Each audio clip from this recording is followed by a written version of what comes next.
Hello everybody, कैसे हो आप सब। आई होप आप सब बहुत बढ़िया होंगे, खुश होंगे। ओबियसली नेट की तैयारी में जुटे हुए होंगे क्योंकि जनवरी में हमारा पेपर होने वाला है और अब अगर नहीं जुटेंगे तो कब जुटेंगे। आई नो कि इतने टाइम के बाद मैं क्या मुंह लेकर आई हूँ और कैसे मुझे रिएक्ट करना चाहिए, आई डोंट नो। वैसे तो मैंने पोस्ट में सब कुछ बता ही दिया था, लेकिन हल्का फुल्का एक्सप्लेनेशन यहाँ तो बनता ही है। और उस एक्सप्लेनेशन में सबसे पहले मैं यही कहना चाहूँगी कि मैंने बहुत सारी गलतियाँ की, इस वजह से मैं नहीं कर पाई कंटिन्यू चीज़ों को, पहली बात। दूसरा, मैं एचपीएससी मेंस की तैयारी में इतना बिजी थी कि मैं सच कहूँ तो मेरे पास खुद के लिए भी टाइम नहीं था। तो ये बात तो बहुत बड़ी है कि मैं यूट्यूब की वीडियोस को एडिट करने, रिकॉर्ड करने, इन चीज़ों के लिए टाइम निकाल पाती हूँ। मैं घर से 10 बजे लाइब्रेरी के लिए निकलती थी और रात को 7 बजे आके घर पे आके बैठती तो कहाँ ही थी। घर पे आना, 7 बजे आके घर का काम करना, फिर वापस रात को हल्का फुल्का पढ़ना और पूरे दिन की थकान के कारण नींद नहीं आकर आती थी। तो क्या ही बताऊँ। सच कहूँ तो स्ट्रगल की लाइफ में बहुत ज़्यादा चल रही थी मैं, और कोशिश में थी कि क्या पता मैं 2 घंटे एक्स्ट्रा निकाल लूँगी, लेकिन लास्ट में और तो कुछ सैक्रिफाइस करने के लिए था नहीं, जो भी सैक्रिफाइस करनी पड़ी। तो एग्ज़ाम हो चुका है और एग्ज़ाम के बाद पटरी पर अब मैं बहुत मुश्किल से आ पाई हूँ। और मुझे पता है कि काफ़ी टाइम हो गया है 5 अक्टूबर को पेपर था और उसके बाद करीब 15 दिन मुझे अपनी लाइफ को वापस उसी ट्रैक पर लाने में लगे।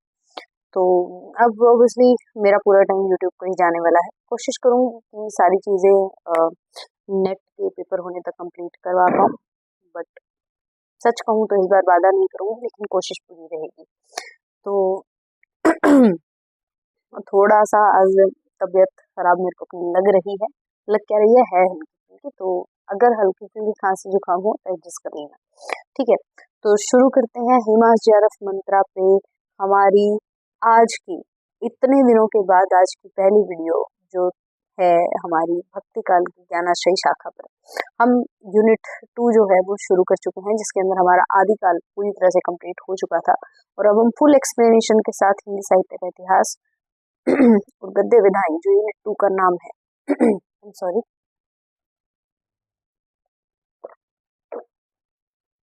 यूनिट 2 का नाम है हिंदी साहित्य का इतिहास और गद्य विधाएं। और उसी के अंदर हम आज करने वाले हैं भक्ति काल, और भक्ति काल के अंदर हम करने वाले हैं ज्ञानाश्रयी शाखा। तो शुरू करते हैं आज की क्लास को।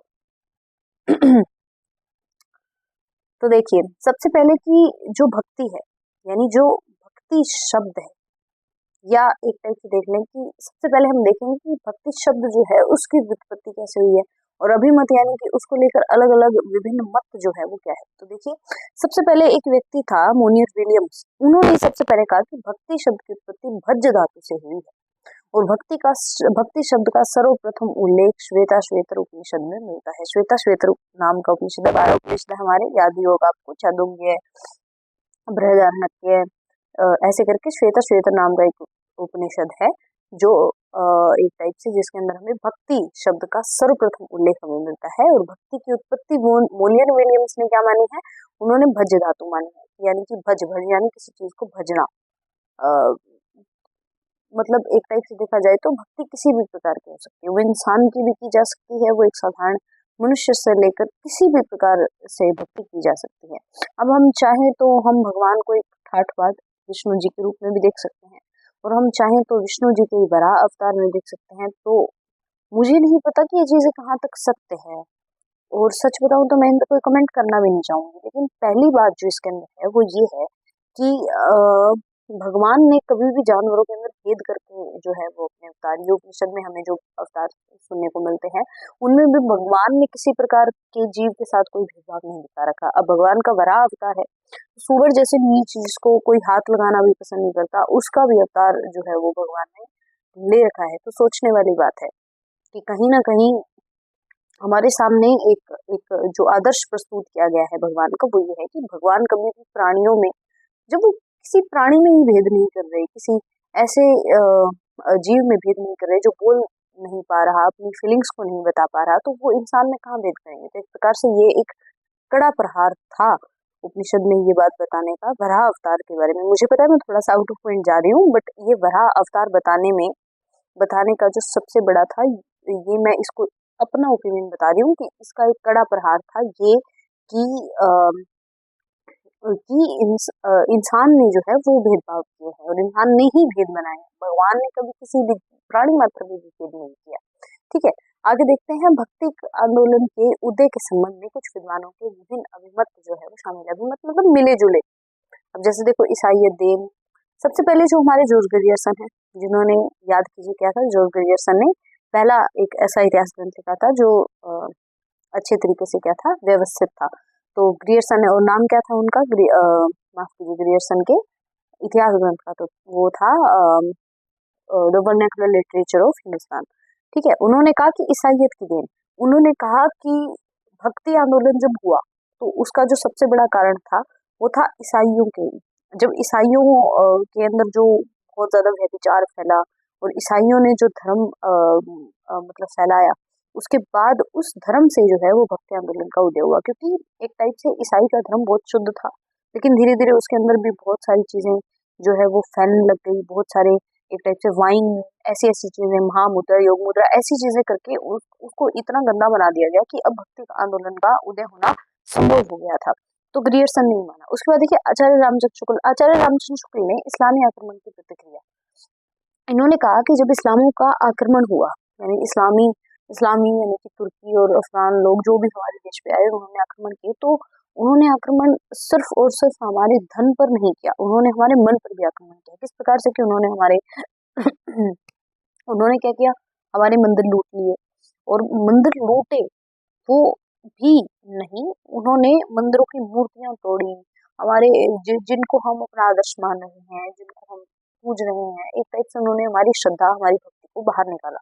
मैं यहाँ पर मुसलमानों की बात नहीं कर रही, मैं इस्लाम से संबंधित जितने भी बाहर के आक्रमणकारी थे उनकी बात कर रही हूँ। तो किसी चीज को नेगेटिव लेने की जरूरत नहीं है।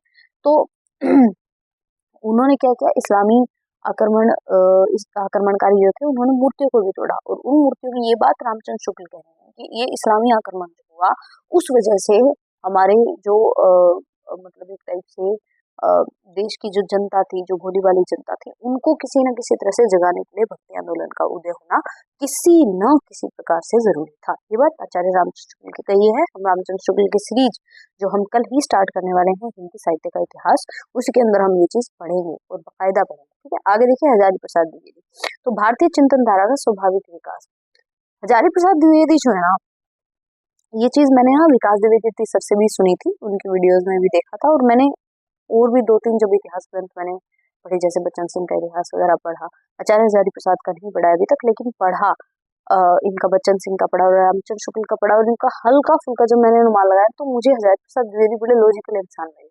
उन्होंने कहा कि भारतीय चिंतन धारा, यानी कि जब जब एक टाइप से जब भारतीय की जो चिंतन धारा वो धीरे धीरे विकसित हो रही थी, उन्हें भी पता था कि अब हमें किस समय पर जाकर जो है हमारे भक्ति के अंदर आंदोलन की जरूरत है। और ये एक स्वाभाविक विकास था, ये ना कोई प्रतिक्रिया थी, ना कोई ईसाइयों की देन थी, ना ही इसके अंदर कुछ और अन्य चीज ऐड करने की जरूरत। उन्होंने कहा कि एक स्वाभाविक था, ये होना ही था इस समय तक।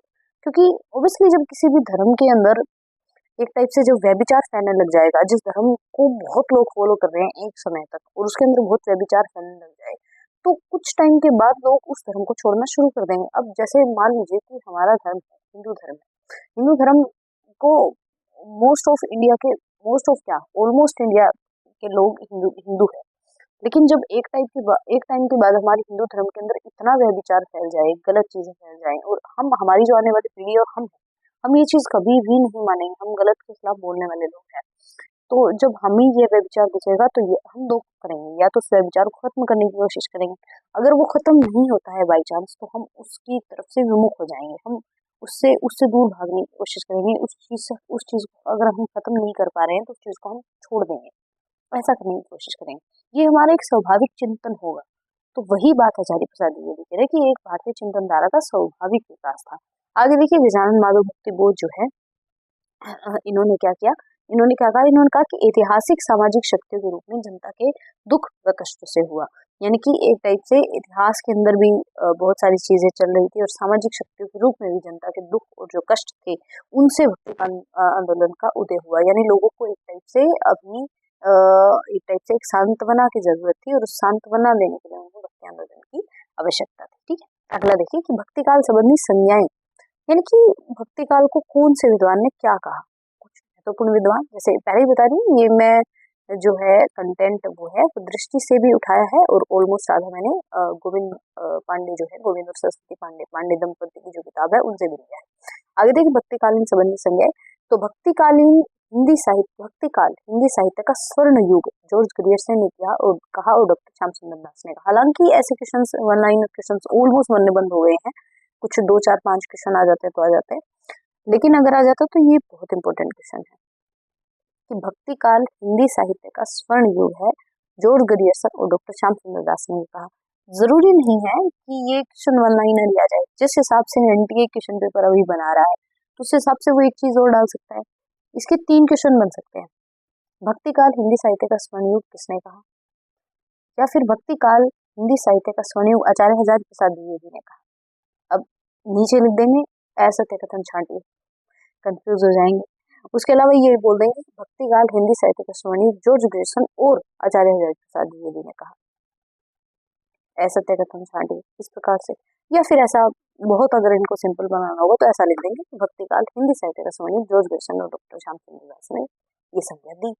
तो उसमें तो फिर ऑब्वियसली हम जा नहीं सकते। तो ये जो स्लाइड है ये बहुत इंपॉर्टेंट है, इसको आप चाहे नोट डाउन कर लीजिए, चाहे रट लीजिए या स्क्रीनशॉट लीजिए, दैट्स योर चॉइस। आगे देखिए लोक जागरण। लोक जागरण जो है वो आचार्य हजारी प्रसाद द्विवेदी ने कहा कि लोगों के अंदर जो है वो जागरण जब पैदा हुआ तो उसमें आचार्य प्रसाद द्विवेदी ने कहा। और लोक जागरण काल, सिर्फ काल आगे लगाया है, वो डॉक्टर रामविलास शर्मा ने कहा है। डॉक्टर रामविलास शर्मा जो थे वो हमारे रामचंद्र शुक्ल जी के बहुत ही अच्छे शिष्य थे, उनको प्रॉपर फॉलो करते थे। आगे देखिए विभाजन और प्रकरण। शुक्ल जी ने भक्ति काल, जिसको शुक्ल जी ने पूर्व मध्य काल कहा है, इसीलिए ये ब्रैकेट में लिखा हुआ है, इस बात को ध्यान रखना है। ठीक है, पूर्व मध्य काल का समय संवत 1375 से 1700 यानी कि सन 1318 से 1643। मैंने पहले भी बताया है जब संवत से हमें सन निकालना हो तो हमें उसमें से 57 साल घटा देने हैं, और अगर सन से संवत निकालना हो तो 57 साल जोड़ देने। ठीक है, तो 1375 जो है संवत है 1700, दोनों ही इंपॉर्टेंट है। मैं 1% नहीं कहूंगी कि अलग अलग निकाल लो, कोई दिक्कत नहीं है याद करना, नहीं, दोनों याद करने पड़ेंगे। ठीक है, 1318 से 1643 ईस्वी तक का इन्होंने माना है शुक्ल जी ने भक्ति काल। भक्ति काल का विभाजन इन्होंने इस प्रकार किया है, भक्ति काल को इन्होंने 2 भागों में बांटा, निर्गुण धारा और सगुण धारा। निर्गुण धारा के अंदर ज्ञानाश्रयी शाखा और प्रेमाश्रयी या प्रेम मार्गी, और सगुण धारा को इन्होंने राम भक्ति शाखा और कृष्ण भक्ति शाखा में। जब हम राम भक्ति और कृष्ण भक्ति शाखा पढ़ेंगे तब बहुत मजा आने वाला है। ज्ञानाश्रयी और प्रेम मार्गी में हम थोड़ा बोर होने वाले हैं, प्रेम मार्गी में भी हल्का फुल्का होंगे, लेकिन ज्ञानाश्रयी में तो बहुत बोर होने वाला है। लेकिन जब कबीरदास आएंगे तब मजा आएगा, वरना हल्का फुल्का देखो बोर होंगे, टॉलरेट करना पड़ेगा, अगर JRF नेक्स्ट चाहिए तो करना पड़ेगा। ठीक है, निर्गुण धारा है, निर्गुण धारा के अंदर ज्ञानाश्रयी आज हम जो पढ़ रहे हैं वो है।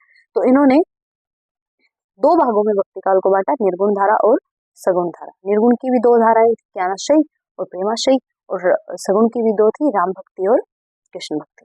अब इस काल को 6 प्रकरणों में इन्होंने बांटा, याद रखना है। ठीक है, 6 प्रकरणों में बांटा। सबसे पहले प्रकरण 1 सामान्य परिचय जो इन्होंने हर काल के लिए लिया है। उसके बाद प्रकरण 2 निर्गुण धारा ज्ञानाश्रयी शाखा, प्रकरण 3 निर्गुण धारा प्रेमाश्रयी या प्रेम मार्ग या सूफी शाखा, ज्ञानाश्रयी शाखा को संत शाखा भी बोल सकते हैं। प्रकरण 4 के अंदर सगुण धारा राम भक्ति शाखा, प्रकरण 5 सगुण धारा कृष्ण भक्ति शाखा, और प्रकरण 6 सगुण धारा भक्ति काल की फुटकल रचनाएं। फुटकल रचनाएं कौन सी होती हैं, जो ना तो राम भक्ति में रखी जा सकती है ना कृष्ण भक्ति में रखी जाती है, मिक्स करके रखी जा सकती है, इस प्रकार से। ठीक है, आगे देखिए आचार्य शुक्ल ने, ये बहुत ही आउट ऑफ मतलब पॉइंट सी चीज लगी मेरे को, लेकिन मेरे को लगी इंपॉर्टेंट, और मेरे को लगा कि मेरे को शायद इसको बता देना चाहिए। ये दोनों में थी, दृष्टि में भी थी और गोविंद बल्लभ में थी, और दोनों ही बुक बहुत ही इम्पोर्टेंट और बहुत ही अच्छी हैं। तो मैं ये नहीं कहूंगी कि नहीं, टाल देते हैं, लिखा हुआ तो देख लेते हैं। आचार्य शुक्ल ने रहस्यवाद के 2 भेद किए। रहस्यवाद क्यों आ रहा है, क्योंकि ज्ञानाश्रयी आ रहा है, और जहाँ पर ज्ञानाश्रयी शाखा है वहां पर कबीर, और कबीर है वहां पर रहस्यवाद है ही। तो सबसे पहले हमें थोड़ा सा हल्का फुल्का हमें रहस्यवाद को समझ लेना चाहिए। तो आचार्य राम शुक्ल ने 2 बोले, एक था साधनात्मक रहस्यवाद और एक भावात्मक। साधनात्मक यानी कि योग करना है, हठ योग करना है, अपनी पांचों इंद्रियों को, कुंडलिनी चक्र को जो है वो बिल्कुल ऐसे बांध के रखना है, अपने शरीर को बांध के रखना है, ब्रह्मचर्य पालन करना है, स्त्री की तरफ मुंह भी नहीं करना, ऐसी ऐसी चीजें जो साधनात्मक रहस्यवाद के अंदर आती है। और फिर भावात्मक रहस्यवाद के अंदर भक्ति और प्रेम आता है। भाव से जुड़ी हुई चीज हमेशा भक्ति और प्रेम के अंदर आती है। देखिए आगे देखिए, जिस रहस्यवाद का आधार योग है वह साधनात्मक रहस्यवाद है, और जिसका आधार भक्ति या सूफी प्रेम सिद्धांत है वह भावात्मक रहस्यवाद है। देखिए आगे पहले देखिए कि साधनात्मक रहस्यवाद में योग के अप्राकृतिक और जटिल आसन, ये देखिए कर्मकांड, तप, काया कष्ट, बरबस इंद्रियों का दहन आदि है। इस प्रकार साधक मन अव्यक्त तथ्यों का साक्षात्कार और अनेक अलौकिक सिद्धियां प्राप्त करता हुआ भगवान के निकट पहुंचने का प्रयत्न करता है। तंत्र व रसायन भी साधनात्मक रहस्यवाद के अंतर्गत आते हैं, पर उनका स्तर अपेक्षाकृत जो है वो निम्न होता है, एक टाइप, ठीक है। आगे देखिए भावात्मक रहस्यवाद।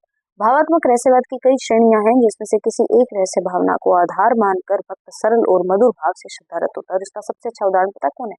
मीराबाई। किस प्रकार से? अच्छा ये बताइए, जिस समय पर मीराबाई हुई, मतलब थोड़ा सा सोचने वाली बात है, मेरे को पता है कि ये चीज आपको हल्का सा ऐसा लगेगा कि क्या कॉन्टेक्स्ट बन रहा है, लेकिन बताती हूँ। मीराबाई जिस समय थी उस समय शायद कृष्ण भगवान को हुए बहुत बहुत साल हो गए होंगे, 1000 साल हो गए होंगे शायद, ऑलमोस्ट हजारों साल तो होंगे। 1300 में जन्मी थी और भगवान कृष्ण पता नहीं कब के थे, तो हजारों साल हो गए थे करीब। और वहां पर मीराबाई ने सिर्फ एक कृष्ण भगवान को अपने पति के रूप में स्वीकार कर लिया ना। उन्होंने उनको, मैं वापस कह रही हूँ, मैं किसी की भावना का दमन, भावना को हट नहीं करना चाह रही, नॉर्मल अपना ओपिनियन बता रही हूँ कि ना उन्होंने श्री कृष्ण को देखा, उनके पास सिर्फ एक मूर्ति ही थी। उस मूर्ति को उन्होंने आधार माना और आधार मानकर अपना जीवन बिता दिया उन्होंने श्री कृष्ण की भक्ति करते हुए, ठीक है। और बिल्कुल सरल भाव से, मेरो तो गिरधर गोपाल दूसरो ना कोई। उन्होंने कभी भी किसी भी चीज को कॉम्प्लिकेट करने की कोशिश नहीं की। उन्होंने बस श्री कृष्ण को माना। वो एक टाइप से हमारे लिए तो रहस्य है ना, श्री कृष्ण भगवान हमारे लिए रहस्य है। उसी रहस्य भावना को उन्होंने आधार बनाया और बिल्कुल सरल और मधुर भाव की भक्ति की और श्रद्धारत रही। और लास्ट में तो ये भी कहते हैं कि वो श्री कृष्ण की मूर्ति में समा गई, हालांकि पॉसिबल नहीं है, लेकिन मानते हैं तो ऑब्वियसली।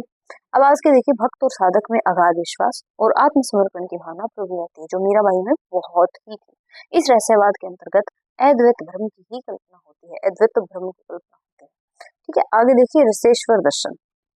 अब शैव दर्शन प्रमुख शाखा पशुपत के 6 उपभागों में से एक है। यह दर्शन इस सिद्धांत पर आधारित है कि शरीर को अमर बनाए बिना मोक्ष प्राप्त नहीं हो सकता तथा अमरत्व की प्राप्ति केवल पारद के माध्यम से संभव है। और शैव दर्शन में रसेश्वर अर्थात पारे को शिव का वीर्य और गंधक को पार्वती का रज माना गया है। इसके सृजनात्मक मिलन से ही अमर शरीर की उत्पत्ति संभव है।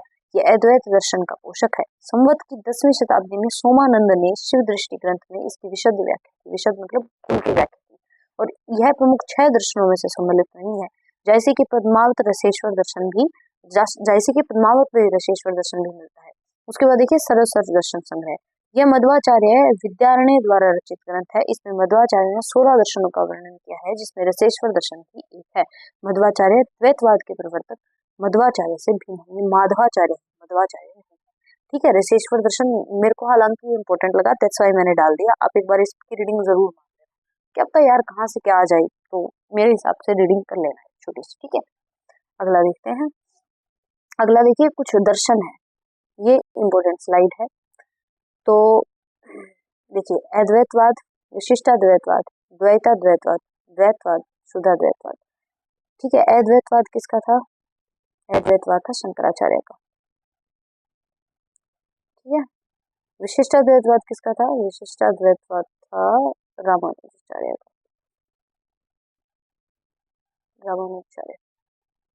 ठीक है। और द्वैताद्वैतवाद था निम्बार्काचार्य का। और ये मैं आपको बाद में बता दूंगी, एक्चुअल में मेरे को याद नहीं, गलत मैं बताना नहीं चाहती, कहीं से मिक्स हो गया दिक्कत हो जाएगी, ठीक है। अद्वैतवाद वाले लोग जो है वो ब्रह्म को निराकार मानते हैं, यानी भगवान का कोई आकार नहीं है, ठीक है। जगत को वो मिथ्या मानते हैं, यानी वो कहते हैं कि जगत एक बहकाने वाली चीज है, जगत नाम की कोई चीज है ही नहीं, हम ऐसे ही भटके हुए हैं, ठीक है। जीव दर्शन संबंध में वे अद्वैत मानते हैं, माया का पर्दा मानते हैं, यानी कि जीव और ब्रह्म के बीच में जो संबंध है उसको माया ने रोका हुआ है। माया क्या है? संसार है, ठीक है। और ब्रह्म प्राप्ति का माध्यम वो क्या मानते हैं? ज्ञान की। जैसे ही हमें ज्ञान की प्राप्ति हुई, ज्ञान की प्राप्ति, यहाँ पर ज्ञान का मतलब कुछ भी हो सकता है, चाहे वो ब्रह्म ज्ञान हो, चाहे वो आत्मा संबंधी ज्ञान हो। भाई हाँ, एक टाइप से हमें ईश्वर की प्राप्ति कैसे होगी? वो ज्ञान के द्वारा संभव है। ये बात किसकी मानी है? शंकराचार्य और अद्वैतवादी लोगों की मानी। उसके बाद रामानुजाचार्य ने इनका खंडन किया। उन्होंने एक अलग बात चलाया, विशिष्टाद्वैतवाद। उन्होंने कहा कि विष्णु जो है वो ब्रह्म है। सर्वप्रथम अवतारवाद पे इन्होंने, विशिष्टाद्वैतवाद में रामानुजाचार्य ने सर्वप्रथम अवतारवाद की संज्ञा दी कि अवतार हुए थे ऐसे, और उसमें विष्णु भगवान जो है वो हमेशा अवतार लेकर आते हैं। उन्होंने कहा जगत सत्य है, जगत भगवान का ही बनाया हुआ है, सत्य है, बिल्कुल मिथ्या नहीं है। जगत में अगर हमको भेजा गया है तो किसी न किसी कारण से भेजा गया। और इसका सबसे बड़ा उदाहरण है श्री राम भगवान, विष्णु के अवतार, जिसमें राम एक साधारण मनुष्य बनकर आते हैं, जगत में अच्छी तरह जीते हैं, बच्चे भी पैदा करते हैं, फिर एक जल समाधि लेकर संसार को छोड़ जाते हैं। उससे पहले अपनी पत्नी के लिए भी युद्ध लड़ते हैं। जब पिता गुजरते हैं तो उनकी याद में रोते हैं। जब भाई लक्ष्मण को तीर लगता है तो बिलख बिलख कर रोते हैं। जब पत्नी को रावण खा लेता है तब भी बिलख बिलख कर रोते हैं। अपने भाई दशरथ को वचन देते हैं, अपनी तीनों माताओं को बराबर प्रेम करते हैं। टाइप से आदर्श समाज के अंदर एक आदर्श मनुष्य का रूप जो है वो स्थापित करते हैं। और अवतारवाद भी यहाँ पर जो है वो एक टाइप से इसके अंदर क्या बोलते हैं, रामानुजाचार्य ने डिसाइड किया कि हाँ, अवतारवाद भी है। उसके बाद उन्होंने कहा कि जीव और ब्रह्म का संबंध तत्वतः अभिन्न है। वैसे कि जीव और ब्रह्म एक ही है, अलग अलग नहीं है, यानी कि आत्मा ही परमात्मा है, परमात्मा ही आत्मा है, ठीक है। लेकिन उन्होंने कहा कि ब्रह्म जो है वो थोड़ा सा विशिष्ट है। प्रलय में वो जीव बन जाता है और जगत ब्रह्म में स्थान ग्रहण करते हैं। यानी कि जब प्रलय आता है तो जीव और जगत ब्रह्मा में स्थान ग्रहण कर लेते हैं। प्रलय आ जाती है तो जो जीव है, जो जगत है, वो सारे जो है वो ब्रह्म में ही समा जाते हैं, ठीक है। और उन्होंने ब्रह्म प्राप्ति का माध्यम क्या माना? ज्ञान, माफ कीजिए, भक्ति माना, ठीक है। उसके बाद द्वैताद्वैतवाद चलाया निम्बार्काचार्य ने। निम्बार्काचार्य एक ऐसे पहले व्यक्ति थे जिन्होंने ये कार्य किया कि माफ कीजिए, रामानुजाचार्य जो पहले व्यक्ति थे। शंकराचार्य की एक सबसे बड़ी गलती जो है वो क्या हुई कि इन्होंने ये कहा कि भक्ति जो है वो सिर्फ और सिर्फ उच्च जाति के लोग कर सकते हैं। लेकिन रामानुजाचार्य ने दरवाजे भक्ति के सबके लिए खोल दिए कि ऐसा कुछ नहीं होता, किसी भी वर्ण का व्यक्ति जो है वो भगवान की पूजा कर सकता है, मंदिर जा सकता है। उसके बाद निम्बार्काचार्य आए, उन्होंने राधा और कृष्ण को युगल माना। युगल उपासना पहली बार इन्होंने जो है वो चलाई निम्बार्काचार्य ने।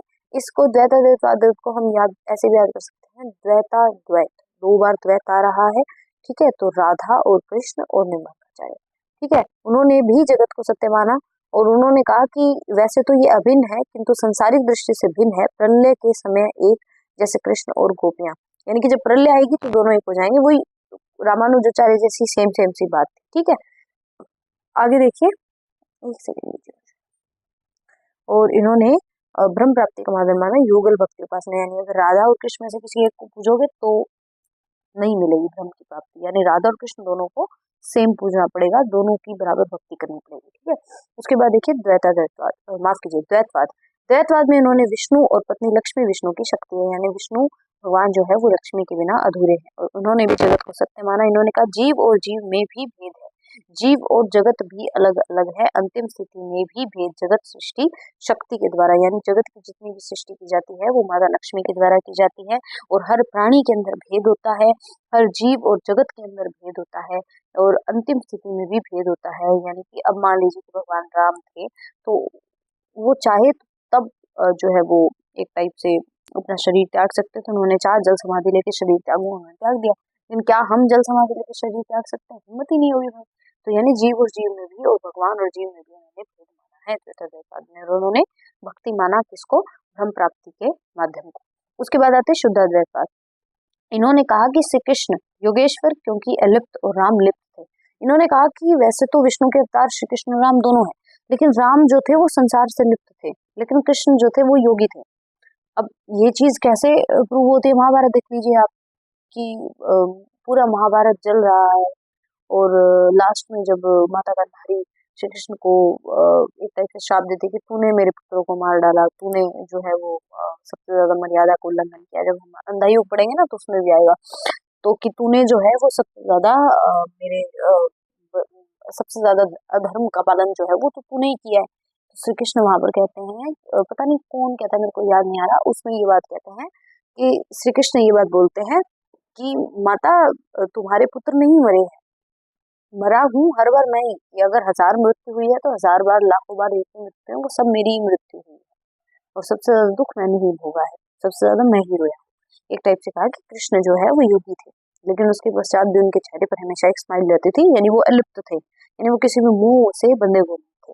ठीक है, उसके बाद देखिए आकार, आकार जो था वो सोने का कुंडल। इन्होंने कहा कि आकार बाना है उन्होंने जगत को, और सोने के कुंडल के समान उनका आकार है। ठीक है, जगत सृष्टि करते हुए भी ईश्वर अलिप्त है, जैसे कमल कीचड़ में, यानी कि वो जगत की सृष्टि करता है, पूरे संसार का निर्माण करता है, लेकिन फिर भी ईश्वर जो है वो अलिप्त है, अलग है। ठीक है, उसके बाद देखिए प्रेम और भक्ति इन्होंने माना, क्या बोलते हैं किसको, क्या बोलते हैं, ब्रह्म प्राप्ति के माध्यम को, ब्रह्म प्राप्ति के माध्यम को उन्होंने माना। उसके बाद देखिए प्रमुख वैष्णव संप्रदाय, प्रमुख वैष्णव संप्रदाय कौन से थे, श्री सनकादि ब्रह्म और रुद्र। देखिए रुद्र का अर्थ क्या होता है, शिव, और शिव और विष्णु दोनों क्या हैं, परम मित्र है, भाई है। तो एक टाइप से हम ऐसे याद कर सकते हैं कि रुद्र और विष्णु, विष्णु स्वामी। वैसे तो वल्लभाचार्य ने रुद्र संप्रदाय के सिद्धांतों को ठोस रूप दिया, इस कारण इन्हें भी रुद्र संप्रदाय का प्रवर्तक मान लिया जाता है। ठीक है, 1300 में इनका जन्म हुआ, शुद्ध अद्वैतवाद था इनका, यानी कि जो अभी हमारा पीछे गया ना, ये कौन थे, अ, वैसे तो विष्णु स्वामी, और वैसे एक सेकंड, गलत, हाँ, वल्लभाचार्य। ठीक है, और उसके अलावा ब्रह्म संप्रदाय मध्वाचार्य के द्वारा चलाया गया, 1197 में इनका जन्म हुआ, द्वैतवाद इनका था। मेरे को था कंफर्म इन्हीं का हुआ, लेकिन मैं एक्चुअल में यहाँ कंफ्यूज हो गई थी, तो मैं गलत नहीं बनाना चाह रही थी, मध्वाचार्य। ठीक है, अगला हो क्यों नहीं रहा, श्री संप्रदाय जो है वो रंगनाथ मुनि के द्वारा, वैसे तो रामानुजाचार्य जो है वो श्री संप्रदाय के प्रमुख आचार्य हैं, इसी कारण इन्हें भी श्री संप्रदाय का प्रवर्तक मान लिया जाता है। रंगनाथ मुनि का जन्म 824 हुआ था, और विशिष्टाद्वैतवाद का दर्शन था। सनकादि निम्बार्काचार्य, और इनका जो है द्वैताद्वैतवाद दर्शन था। 1114 में इनका जन्म हुआ था। स्लाइड इंपोर्टेंट है, इनके जन्म इंपोर्टेंट है एक्चुअली, ये याद कर लेना। उसके बाद देखिए भक्ति काल के अन्य महत्वपूर्ण संप्रदाय, उनके प्रवर्तक, जिसके अंदर रामावत संप्रदाय रामानंद के द्वारा चलाया गया, महापुरुष संप्रदाय शंकरदेव के द्वारा, इंपोर्टेंट स्लाइड है, याद कर लेना, एक बार आंखों में से निकालना चीजों को, बहुत इंपॉर्टेंट है। रामदासी रामदास के द्वारा चलाया गया, उद्धति सहजानंद के द्वारा चलाया गया, रसिक संप्रदाय अग्रदास के द्वारा चलाया गया, सतसुखी संप्रदाय रामचरण दास के द्वारा, गौड़ीय संप्रदाय चैतन्य महाप्रभु के द्वारा, सखी संप्रदाय स्वामी हरिदास के द्वारा, तत्सुखी संप्रदाय जीवा राम के द्वारा। मेरे को 1 मिनट दीजिए। ओके, नेक्स्ट है राधा वल्लभी संप्रदाय, राधा वल्लभी गोस्वामी हरिवंश के द्वारा चलाया गया। महानुभाव संप्रदाय चक्रधर के द्वारा, वारकरी पुंडलिक के द्वारा, पर ब्रह्म दादू दयाल के द्वारा, ध्यान संप्रदाय बुद्ध की बोधि से, और ये ऐसे थोड़ा सा हो गया, मैं देख लूंगी क्या है। आस्था पूजक, एक टाइप के लिए हम एक बार स्था पूजक बोल रहे हैं इसको। ठीक है, स्था पूजक संप्रदाय केरल में, सहजिया बंगाल में चला, और पंचसखा उड़ीसा के अंदर चला, और विष्णु संप्रदाय जमुनाथ में चला। हमारे हरियाणा में बड़ा फेमस है।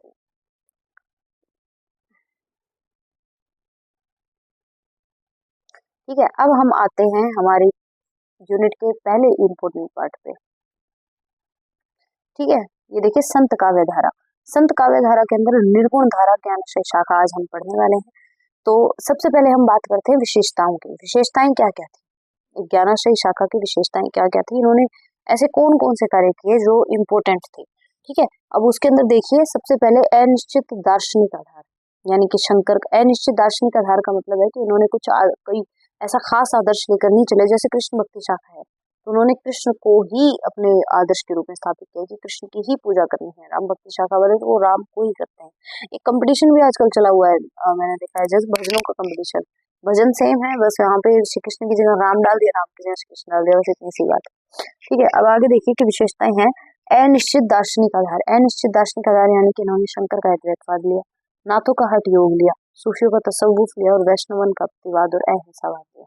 यानी कि इन्होंने हर अच्छी चीज को उठाया जो अलग अलग वादों से, अलग अलग संप्रदायों से थी। ठीक है, उसके बाद देखिए निर्गुण ब्रह्म के प्रति आस्था। ज्ञानश्री शाखा की सबसे बड़ी बात यह है, और सबसे खास बात ये भी है कि इन्होंने निर्गुण ब्रह्म को माना। इन्होंने साफ कह दिया कि भगवान जो है वो निराकार है, निर्गुण है, निर्दोष है, मतलब उसके अंदर कोई कोई उसका गुण दोष की जो है व्याख्या नहीं की जा सकती, उसका कोई आकार नहीं है, बस एक ज्योति है और वो हमें ज्ञान के माध्यम से प्राप्त हो सकती है। उसके अलावा इन्होंने सतगुरु का महत्व माना, यानी कि अगर हम बिना गुरु के हम इस ज्ञान को प्राप्त नहीं कर सकते। उसके बाद देखिए शास्त्रों का विरोध किया इन्होंने, कहा कि शास्त्र लोगों के द्वारा ही लिखे गए हैं, हम जैसे लोगों ने लिखे हैं, बस हमको फालतू जो है वो एक टाइप से बरगलाने के लिए लिखे गए हैं। माया का इन्होंने स्पष्ट विरोध किया, इन्होंने कहा है कि माया से जितना दूर रह जाए उतनी दूर है।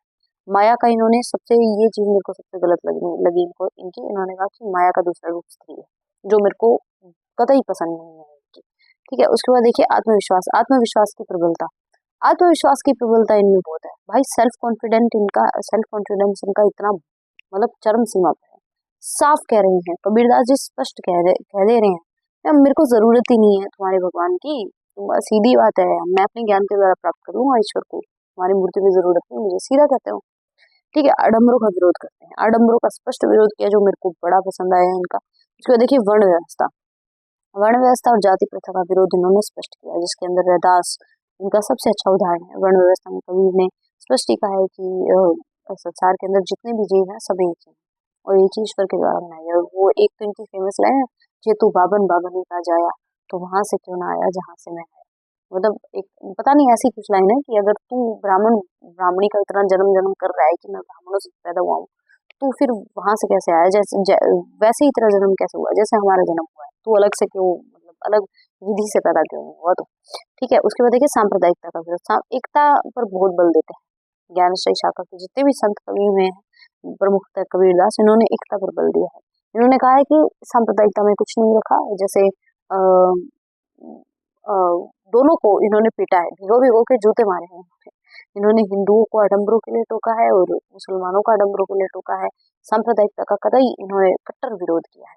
उसके बाद देखिए रहस्यवादी भावनाएं, रहस्यवादी भावनाएं साधनात्मक व भावात्मक दोनों इसके अंदर मिलती है, यानी कि एक टाइप से कभी कभी हमें भावना भी देखने को मिलती है, जो कहते हैं मैं तो कुत्ता राम का मोतिया मेरा नाव, और उसके अलावा हाँ, गल राम नाम की जेवड़ी जित जित की चेतित जाऊं, इस प्रकार की बातें भावनात्मक भी है, साधनात्मक भी है।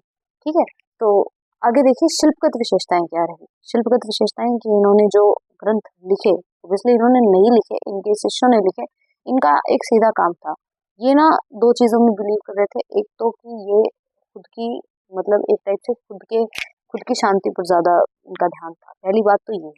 और सेकंड जो है वो ये था कि इनको इस चीज से फर्क पड़ता ही नहीं था कि हमारी बातें हम कौन सा कितना बड़ा ग्रंथ लिखना है, कैसा लिखना है, इनका कुछ नहीं था। इनको सीधा था मेरी बात जनता तक पहुंचे बहुत। इनके ग्रंथ ऑलमोस्ट इनके जो है वो उन्होंने लिखे, शिष्यों ने, ये देखो आ भी गया। दृष्टिकोण इनका क्या था कि संत कवि मूलतः भक्त है, कवि नहीं है। शिल्प की सजगता और बारीकी नहीं, शिल्प की सजगता हमें नहीं मिलती। एक पानी पी लो।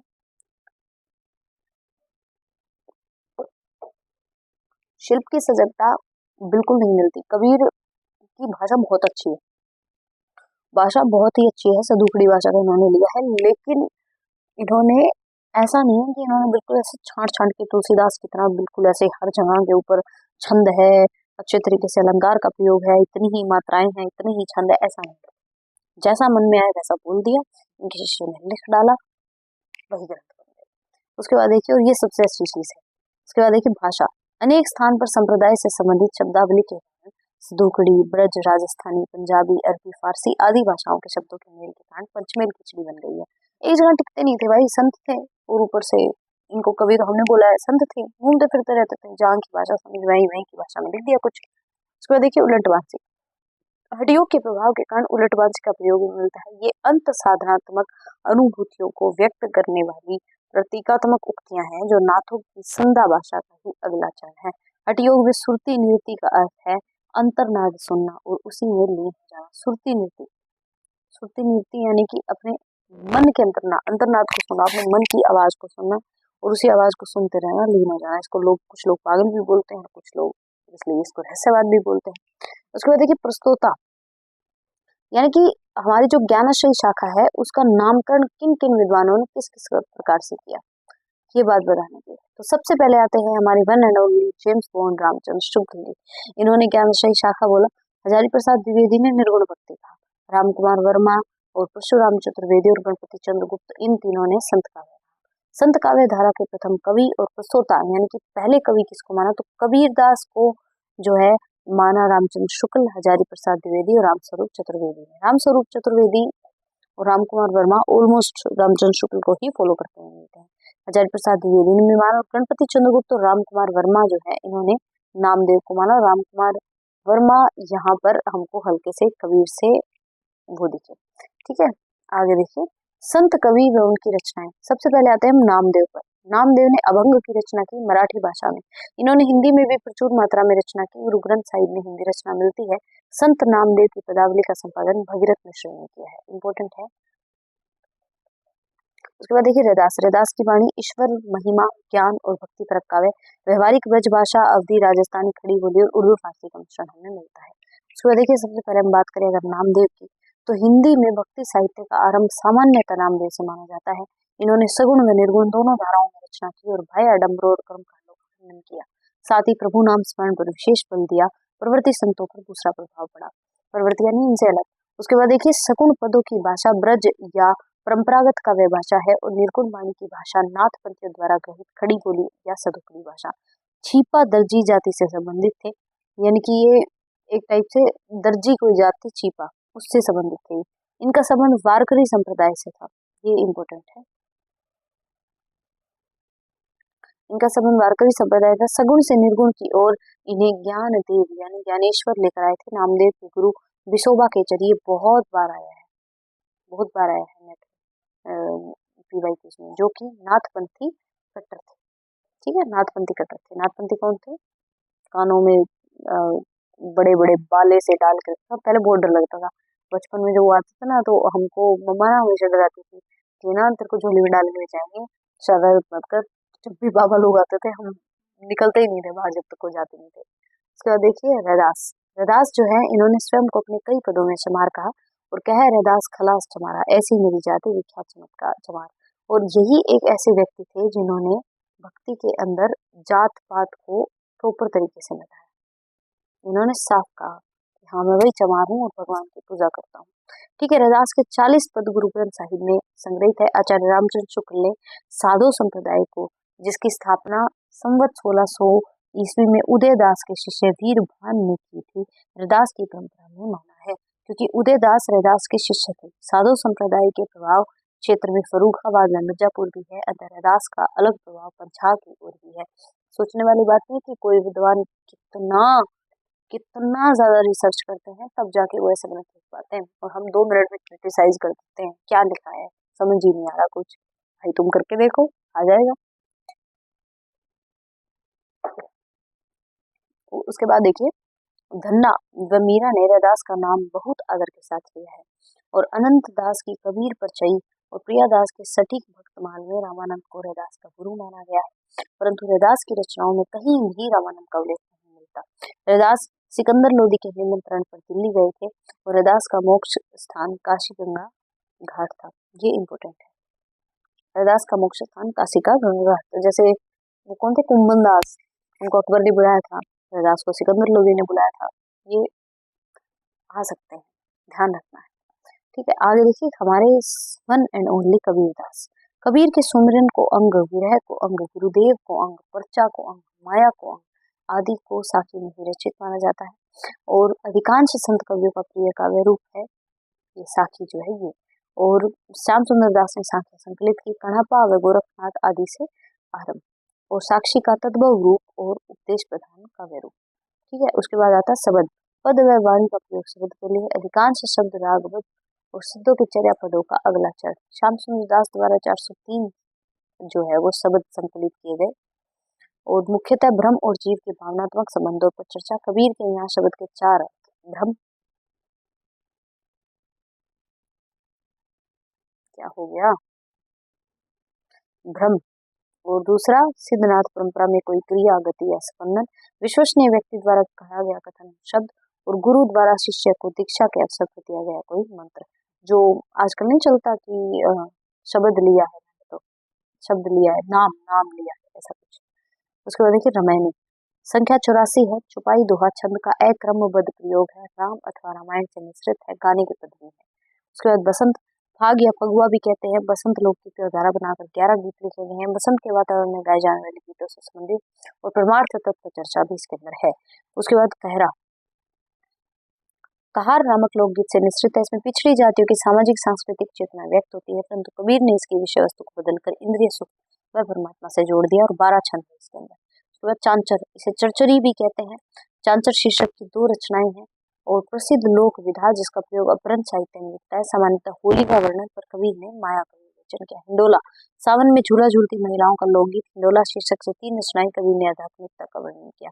हर चीज में कबीर ने कहीं न कहीं आध्यात्मिकता निकाल ली है।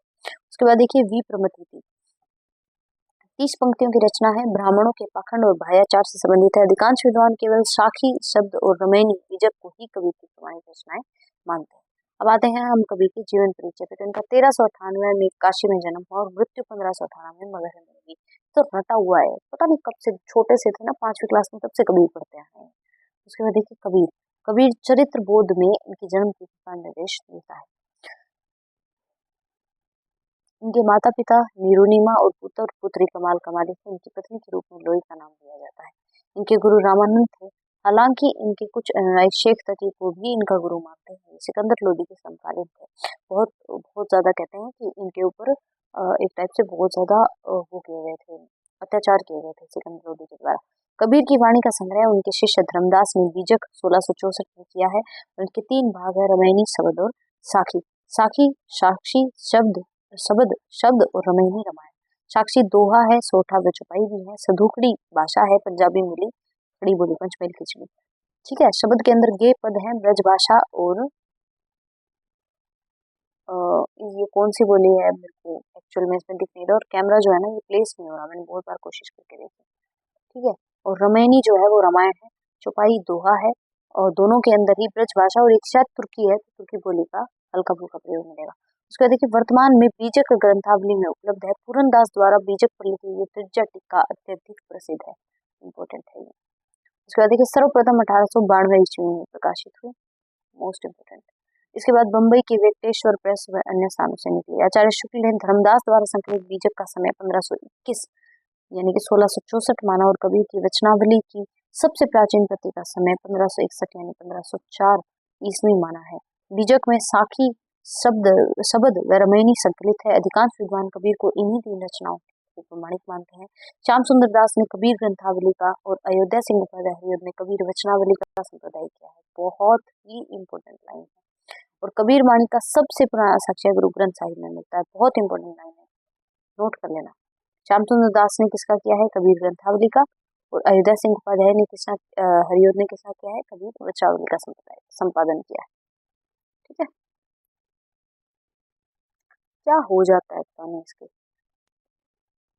उसके बाद देखिए शुक्ल जी ने इनकी भाषा राजस्थानी पंजाबी खड़ी बोली को सधुकड़ी कहा है। श्याम सुंदर दास ने खड़ी बोली राजस्थानी पंजाबी ब्रज और पूर्वी आदि के मिश्रण के कारण इनकी भाषा को पंचमेल खिचड़ी कहा, यानी याद रखना।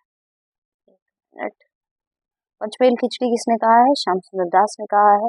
और सधुकड़ी जो है वो किसने कहा है? शुक्ल जी ने कहा है। आईने अकबरी अबुल फजल में कबीर को मुवाहिद अथवा एकेश्वरवादी कहा गया, यानी एक ईश्वर की पूजा करने वाला, एक टाइप से ब्रह्म की पूजा करने वाला। आईने अकबरी किसके द्वारा लिखी गई? अबुल फजल के द्वारा। कबीर की जन्म तिथि कबीर चरित्र बोध में इस प्रकार दी गई है। संवत 1455 विक्रमी जेठ सुधी पूर्णिमा सोमवार के समय दिन सत्य पुरुष का तेज काशी के लहर तालाब में उतरा और उसी समय पृथ्वी और आकाश प्रकाशित हो गया। कबीर के उत्तराधिकारी कमाल इनके पुत्र व धर्मदास इनके शिष्य थे। और कबीर के गांव में कबीर के काव्य में ब्रज भाषा के साथ साथ कहीं कहीं पूर्वी बोली का भी व्यवहार है। श्याम सुंदर दास ने रहस्यवादी कवियों में कबीर को पहले स्थान पर रखा है और कबीर के राम रामानंद के नाम से भिन्न थे। श्याम सुंदर दास ने पहले स्थान पर किसको रखा है? रहस्यवादी कवियों में कबीर को। किसने रखा है? श्याम सुंदर दास ने। कबीर द्वारा विभिन्न दार्शनिक आधारों के सिद्धांत वेदांत यानी कि अद्वैतवाद, इन्होंने क्या कहा? दार्शनिक आधार को ज्ञानवाद माना। सूफी से इन्होंने मतलब वेदांत से अद्वैतवाद से इन्होंने ज्ञान को लिया। सूफी से इन्होंने प्रेमवाद और भावात्मक रहस्यवाद को लिया। वैष्णव संप्रदाय से इन्होंने अहिंसा और प्रगतिवाद को लिया। सिद्ध और नाथ संप्रदाय से उन्होंने जात पात धर्म भेद सामाजिक आडंबरों का विरोध और अंत साधनात्मक रहस्यवाद यानी कि साधनात्मक रहस्यवाद और हठयोग उठाया। और इस्लाम से इन्होंने ईश्वरवाद लिया। यानी ये जो दार्शनिक आधार पहले से चले आ रहे थे, इन्हों से इन्होंने ये चीजें ग्रहण की। ठीक है, ये चीजें इन्होंने ग्रहण की। और फिर अपना एक, इन्होंने इसलिए कोई पंथ नहीं चलाया था, बस अपनी वाणियों में अपने शब्दों के अंदर इन्होंने ये चीज बोली। तो कबीर ने 4 स्रोतों से प्रतीक चुने। इन्होंने जीवन और जगत से बुनकर, कलाल, कुम्हार, माली, किसान, ब्राह्मण, ठाकुर, कायस्थ, मुल्ला, मौलवी आदि चुने, बिल्कुल सामाजिक जीवन से। ठीक है। और हस्तकला उद्योग से इन्होंने ताना बाना, सूत, चरखा आदि चुने। प्रकृति से प्रकृति से इन्होंने चक्री, चकवा, मृग, चातक, मोती, समुद्र, नदी, जलाशय, शक, पतंग आदि और नाथपंथी योगेश्वर योग के सभी प्रतीक चुने। ठीक है। उसके बाद आते हैं हम धर्मदास पे। धर्मदास की एक रचना थी अमर सुल्तान। गुरु नानक ने जप्पू जी, नसीहतनामा, असा दीवार, रहीराज, सोहिला और जप्पू जी के अंदर नानक दर्शन का सार्थक है, नसीहतनामा में खड़ी बोली का एक रूप है। ठीक है। और नानक वाणी में संपूर्ण वाणी संकलित है और संपादक जयराम मिश्र। इंपोर्टेंट है, नानक वाणी के अंदर इनके संपूर्ण वाणी संकलित है और इसके संपादक कौन थे? जयराम मिश्र। ठीक है। उसके बाद आते हैं दादू दयाल। दादू दयाल हरडेवाणी, अंगवधु और काया बोली इनकी 3 रचनाएं थी। हरडेवाणी और अंगवधु काया भाषा ब्रज थी, राजस्थानी थी और खड़ी बोली मिश्र थी। दादू ग्रंथावली का संपादन परशुराम चतुर्वेदी ने किया। दादू ग्रंथावली का संपादन किसने किया? परशुराम चतुर्वेदी ने। और ये जो हमारे नानक ग्रंथावली का संपादन किसने किया? संपादन किसने किया? जयराम मिश्र ने। ठीक है। काया बोली राजस्थानी, खड़ी मिश्र ब्रज है। राजस्थानी में ऑलमोस्ट ब्रज मिले ही मिलेगी। ठीक है। सुंदरदास ये एक पहले ऐसे संत कवि थे जो सबसे ज्यादा पढ़े लिखे थे और इन्होंने रचनाएं जो है वो बिल्कुल एकदम एक छंदों और अलंकारों के माध्यम से बिल्कुल व्याकरण सम्मत रचनाएं थी। ज्ञान समुद्र और सुंदर विलास भक्ति और नीति परक रचनाएं थी। छंद, दोहा, कवित, सवैया आदि थी। भाषा परिष्कृत ब्रज है और अलंकार व छंदों का सुंदर नियोजन है। उसके बाद देखिए धर्मदास। धर्मदास का मथुरा से लौटते समय कबीर से साक्षात्कार हुआ था और ये कबीर के प्रधान शिष्यों में से एक हो गए थे। कबीर का इनकी रचना क्या थी? अमर सुख निधान। याद रखनी, भूलना नहीं।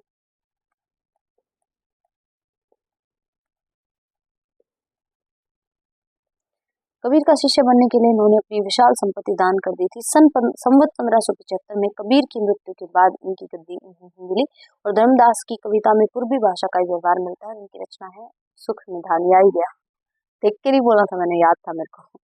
गुरु नानक ये सिख धर्म के प्रवर्तक थे, इसी कारण इन्हें आदि गुरु की संज्ञा भी दी गई। इनके माता पिता का नाम तृप्ता देवी और कालू राम था। देख रहे हो तुम, बहुत नॉर्मल बंदे थे, सिर्फ अपने कर्मों के कारण इन लोगों को महान बोला जा रहा है। और यही चीज है, महान बनने के लिए ज्यादा कुछ नहीं करना पड़ता, कर्म अच्छे करने पड़ते हैं। मेरे को पता है कि ऑब्वियसली आप लोगों को ज्यादा कुछ कैसे नहीं है, लेकिन नहीं भाई, एक बहुत ही सिंपल और काइंड हार्टेड बंदा बनने के लिए हमने अपने को करना क्या है? किसी को परेशान नहीं करना, किसी का दिल नहीं दुखाना, किसी के लिए गलत नहीं बोलना, ना ही किसी के साथ फालतू की बात करनी है। अगर आपके साथ कोई गलत बोल रहा है तो प्यार से समझाना है, मान रहा है ठीक है, वरना भाई थोड़ा सा रास्ता साइड कर लो, है ना। हाँ, मेरे को पता है ये थोड़ी सी इस चीज के खिलाफ है क्योंकि इन लोगों ने रास्ता साइड नहीं किया, लेकिन इन्होंने ऐसे जाके किसी के साथ हाथापाई भी तो नहीं करी ना, क्यों तुम क्यों गलत बोल रहा है, ऐसे वैसे नहीं। इन्होंने सिंपल सा तरीका अपनाया, किसी ने मानी नहीं मानी इनको फर्क ही नहीं पड़ा, इन्होंने अपना काम किया।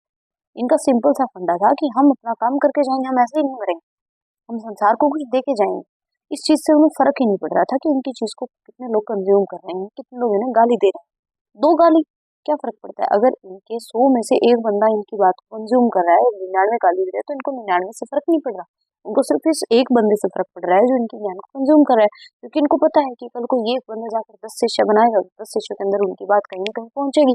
सिंपल सी बात है, इनका सिंपल फंडा था।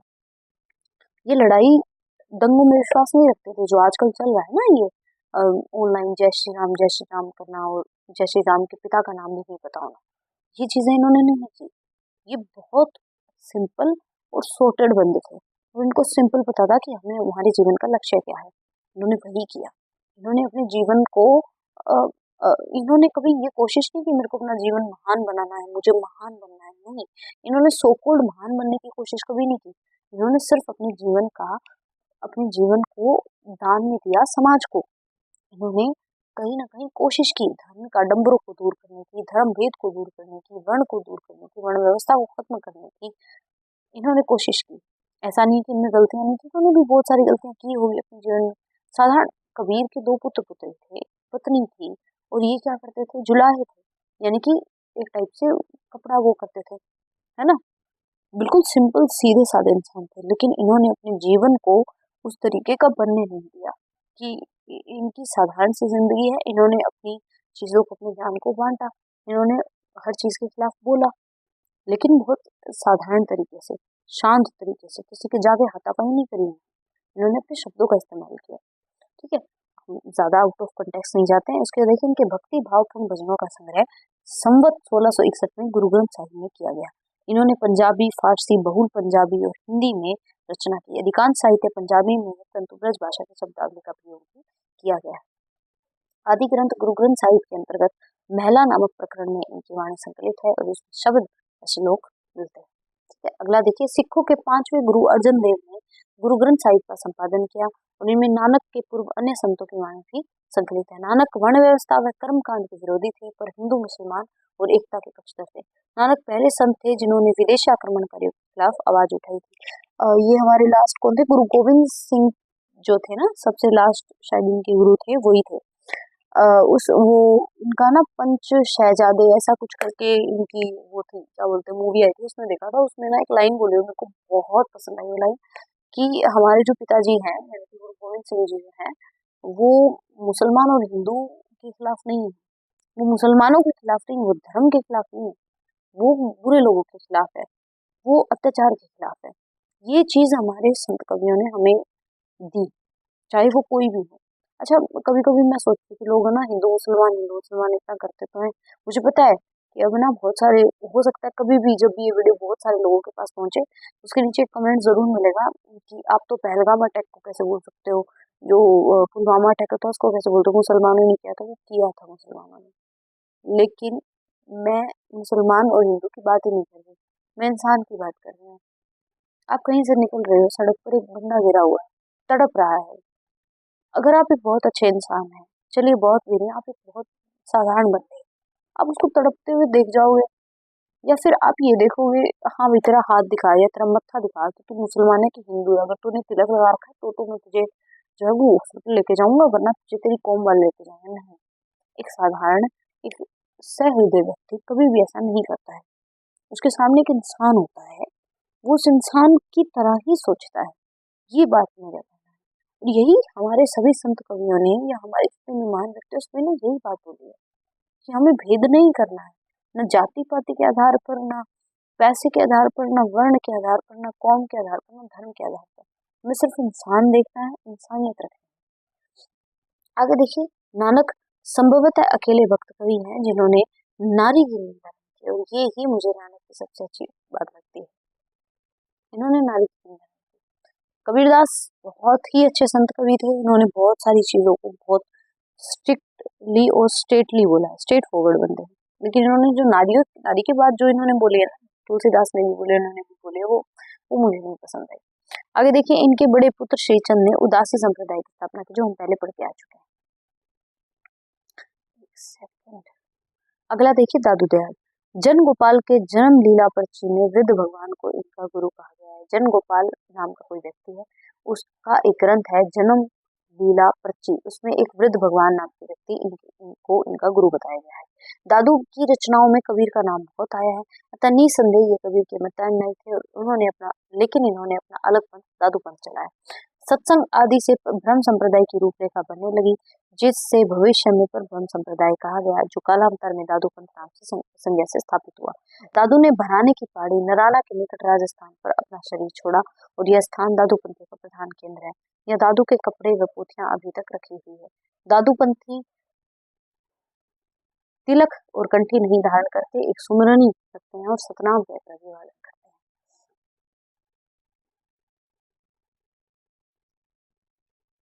उसके बाद देखिए, राधुदास अपने भक्तमाल में दादू के 52 शिष्यों का उल्लेख किया है, और जिसमें रज्जब व सूत्रदास स्वरूप प्रमुख है।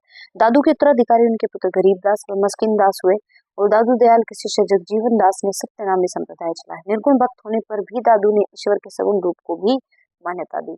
इनके दो शिष्य संतदास व जगन्नाथ दास ने हरडे वाणी शीर्षक में सर्वप्रथम इनकी वाणियों का संग्रह किया, जिसका रज्जब ने पुनः अंगवधु नाम से के शीर्षक से संपादन किया। एक सेकंड में पानी पी लेते हैं।